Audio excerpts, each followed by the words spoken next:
Hello everyone, this is the professional. This is my very beginning slide of depression. I'm gonna talk about the causes and affected areas of the brain due to depression. If you are one of my patients, thank you for watching me today. This is actually to enforce your information about depression and to know what's going on about this disease. So I'll give you at the beginning a general information about depression. Depression facts, actually 7% all over the population having depression, equal to 18 million people all over US could be affected with depression actually. The most people affected, as a research said, is a female more than the males. And then it increase in all cause mortality. It does mean that if you're having depression, probably will increase your chances to for death due to depression if it is really severe. Don't worry if it is. If we detect depression or screen depression at the beginning and diagnose you with depression, it's treatable. There's a lot of kind of treatment for depression we can approve. And also, depression increase rates of disturbances in quality of life and disability. Patients with depression experience difficulty following medical regimens, and it also increase actually a risk of developing diabetes, cardiac disease or heart disease, high blood pressure, and others. Actually, after heart attack, depression is associated with increased risk of death because of this killing disease. Actually, you could be depressed because of your medical illness. Increased risk of fatal outcome and recovery from cardiac surgery. If you're doing any heart surgery, after a surgery probably you'll get in depression, and you'll get if you are depressed, you'll get a longer hospital stay. You'll stay at the hospital for a long time because you're depressed. And also depression, there is a greater utilization of outpatient services. That's pretty much give you general information about depression. Let's get started. What's depression? What's the mechanisms and the causes of depression? Let's talk about, first of all, the neurotransmitter deficits associated with depression. Okay. So here's the thing. In your brain, there is a lot of neurotransmitters. There are hormones actually, including serotonin, tryptophan, which is the precursor of serotonin, noradrenaline, and dopamine. You don't have to know these names.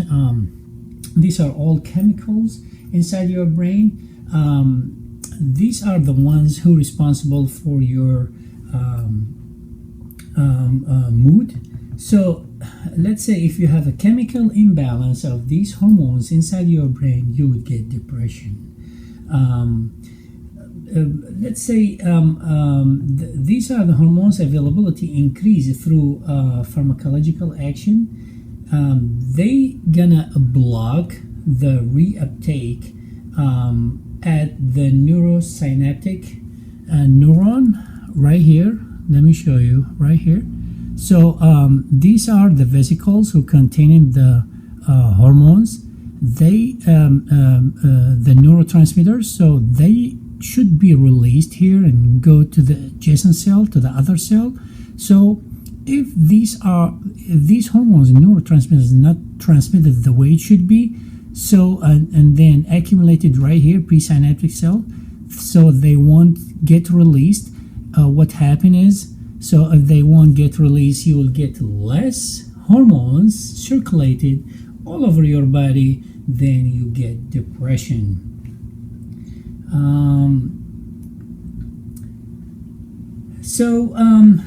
Let's talk about the other one, which is inflammatory and oxidative stress hypothesis. This is the other hypothesis or mechanism could happen, could lead to depression, which is in this mechanism, patients with depression show elevated levels of inflammation with increased peripheral blood. Biomarkers include cytokines. We don't have to know these medical terms, but these are the markers. If we draw blood from you and find out the markers are increased in your blood, this is one of the guide us actually about your depression and why you have in depression. So this is one of the mechanisms of depression due to inflammation. Per se, the psychosocial stressors may activate sympathetic nervous system. You'll be really pissed off if you have, problems, if you have any stress in your life, fight with somebody, your sympathetic nervous system gets stimulated, and then it leads to stimulation inflammatory signaling molecules, which are the cytokines, circulated all over your brain and infiltrating the brain and circulated there, and so it influences the metabolism of mood relevant neurotransmitters.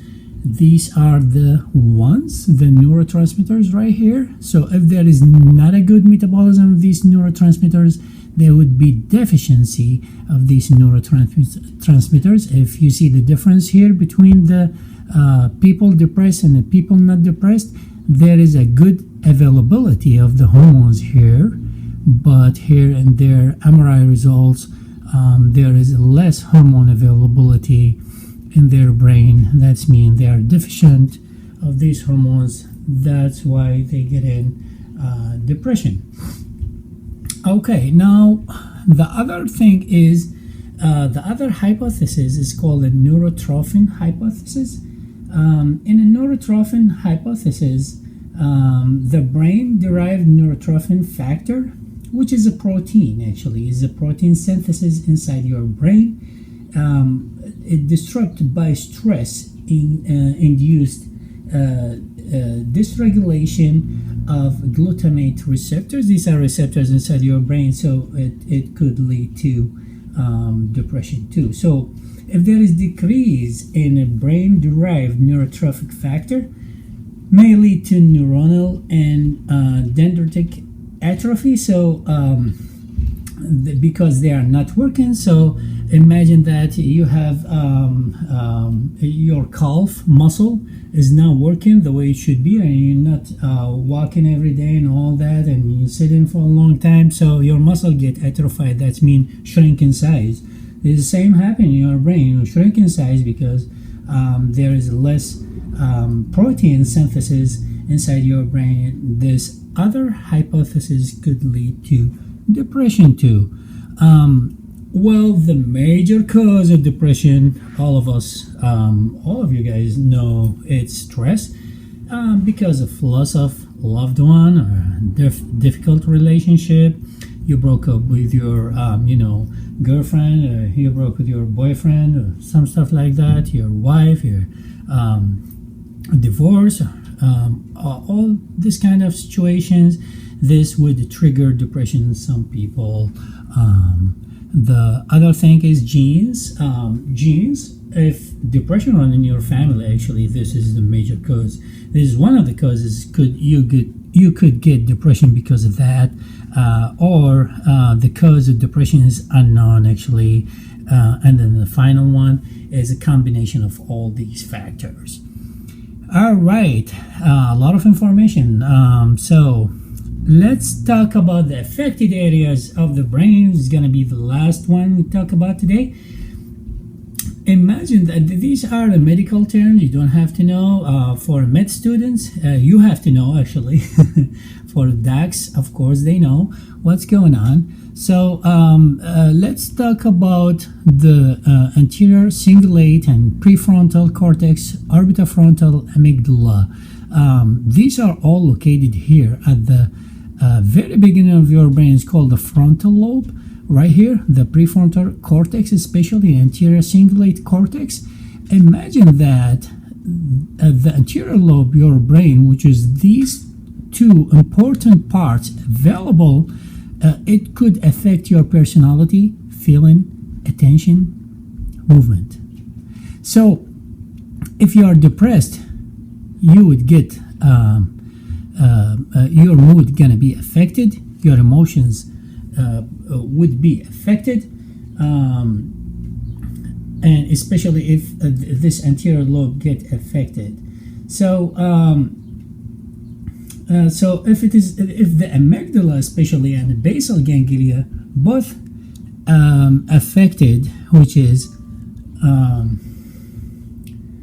the amygdala and the basal ganglia both affected, your emotion would be affected, especially in the amygdala. It could increase the patient with depression. So